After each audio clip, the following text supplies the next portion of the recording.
Alrighty, hey guys, this is JC Bowers. Today we are at Wabash and I'm going to be discussing ryegrass.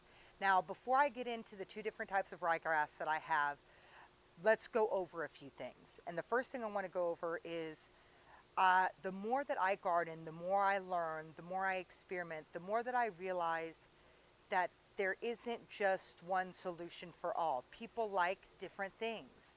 One of my girlfriends prefers a shorter ryegrass because she doesn't have to mow it as much or feels like her yard guy doesn't really know how to mow it in general. And then I have another girlfriend that loves longer ryegrass. It has a sort of like a deeper color and she doesn't mow it. And so what I'm trying to say is here at Wabash, my job isn't really to tell anybody what you should get, although sometimes there are things you should get and I will tell you. But besides that, it's really just my experience, what I've learned, what I've seen, and then you decide. So that being said, ryegrass is a cover crop. We love cover crops. Why do we love cover crops? Because they protect our soil. They enhance our soil. They keep our soil growing during months of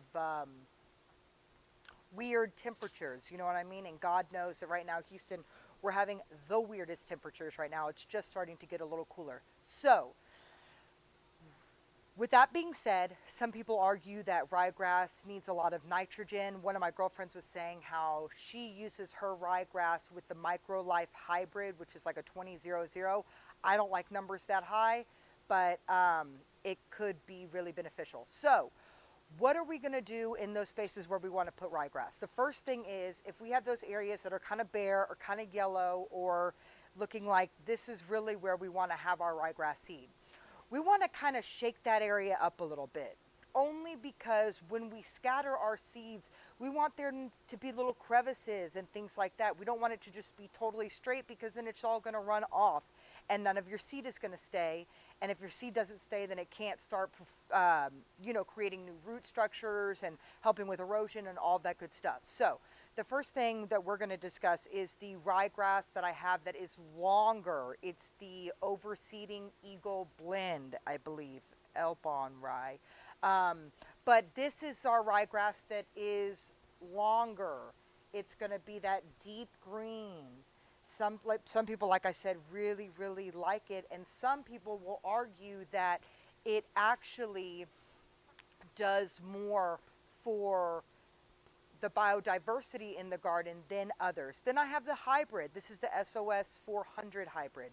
It was created with the intent to make sure that it doesn't grow too fast because they wanted to make sure that we weren't over mowing our lawns, or that's typically one complaint with ryegrass is that it grows much taller than our other grasses. But keep in mind that our St. Augustine and Bermudas are going dormant right now. So, it's like you can't have your cake and eat it too. So make a decision. Now, I'm just going to show you really quickly the seeds that I have for the rye SOS 400. It's a smaller seed. That being said, typically when I see a bigger seed, it tells me that it's going to be a bigger plant.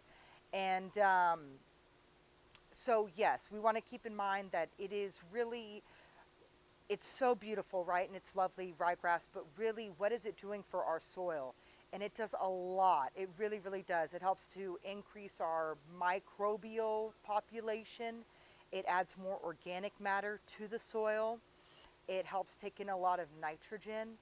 And besides all of that, quite a bit of my research was done on the fact that so many people use it for erosion.